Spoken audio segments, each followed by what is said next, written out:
dernière application très classique du théorème du rang. Cet exercice-là est très célèbre, très connu. C'est l'exercice 4 de la feuille d'exercice maths 50 et son énoncé est le suivant. On considère F un endomorphisme de R3. En fait, l'énoncé va être valable avec un espace vectoriel de dimension 3. Ici, c'est pas forcément R3. On suppose que F n'est pas l'endomorphisme nul, donc on suppose que F n'est pas constant égal au vecteur nul. Et on suppose que en revanche, F composé avec lui-même est égal à l'endomorphisme nul de R3. Et la question est de déterminer le rang de F. Alors, vous savez que déterminer le rang de F, ça veut dire déterminer la dimension de l'image de F, et d'habitude, pour faire ça, vous calculez explicitement l'image, et puis vous essayez de déterminer la dimension avec les outils que vous avez à votre disposition. Mais ici c'est impossible à faire de cette manière, puisque F n'est pas donné explicitement, on vous donne juste des hypothèses qui sont celles de l'énoncé, on vous donne pas une formule explicite pour F. Alors comment on va faire pour s'en sortir? Eh bien, on va essayer d'analyser l'énoncé. F est un endomorphisme de R3, donc F va de R3 dans R3 et est linéaire, évidemment. Et donc, ce que vous savez, c'est que le rang de F, c'est la dimension de l'image de F, et donc c'est la dimension d'un sous-espace vectoriel de R3, donc c'est égal à 0, à 1, à 2 ou à 3. Et puis maintenant, on va partir à la chasse aux mauvais candidats. Le rang de F ne peut pas être égal à 0, parce que dire que le rang de F est égal à 0, ça voudrait dire que la dimension de l'image est égale à 0, ça voudrait dire que l'image est réduite au vecteur nul, donc ça voudrait dire que F est l'endomorphisme nul. Par conséquent, puisqu'on a fait cette hypothèse-là, qu'on va appeler hypothèse étoile, disons, eh bien, la valeur du rang 0 n'est pas possible et interdite. De la même manière, alors à l'opposé en quelque sorte, le rang de F ne va pas pouvoir être égal à 3. Alors pourquoi? Alors regardez, c'est une magnifique application des propriétés qu'on a vues sur le rang d'une application linéaire. L'application F va de R3 dans R3, c'est un endomorphisme de R3. Si le rang de F était égal à 3, ça voudrait dire que F est surjectif, que l'endomorphisme F est surjectif. Mais puisque c'est un endomorphisme d'un espace vectoriel de dimension finie, on a équivalence entre être surjectif, être injectif, être bijectif. Donc si le rang de F était égal à 3, F serait un automorphisme de R3, serait bijectif.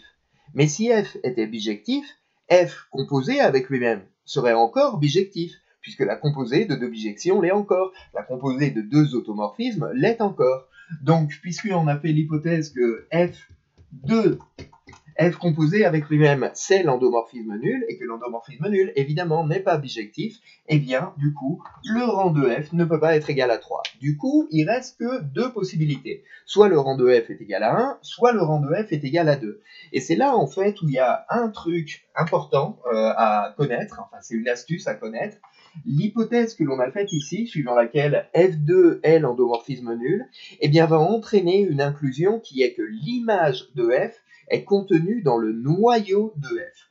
Alors, dire que F2 est égal à 0, est égal à l'endomorphisme nul, je ne mets pas le L de F3 en indice, eh bien ça va entraîner en particulier que l'image de F est contenue dans le noyau de F.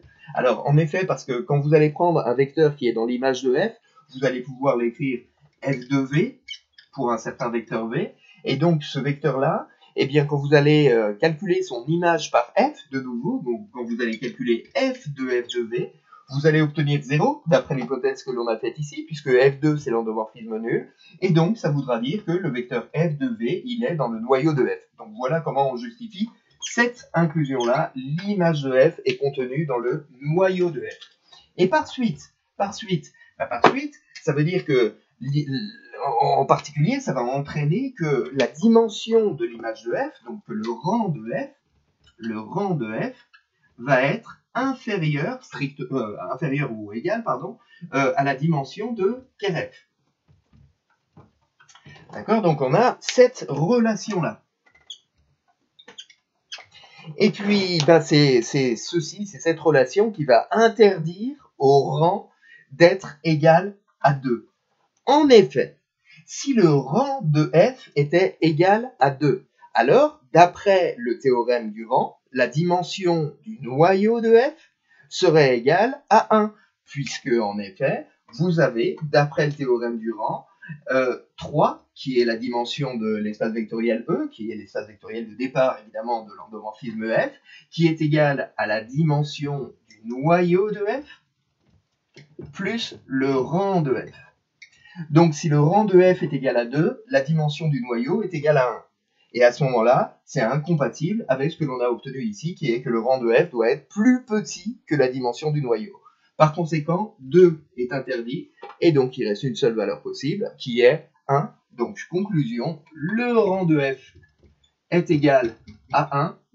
Et voilà donc comment on parvient à répondre à cet exercice-là, qui est un exercice très célèbre, très classique.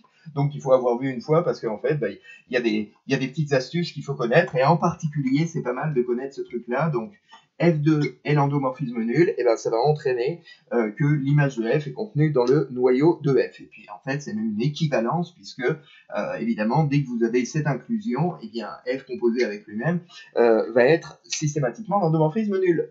Voilà pour cet exercice-là, et à bientôt pour de nouvelles aventures en algèbre linéaire.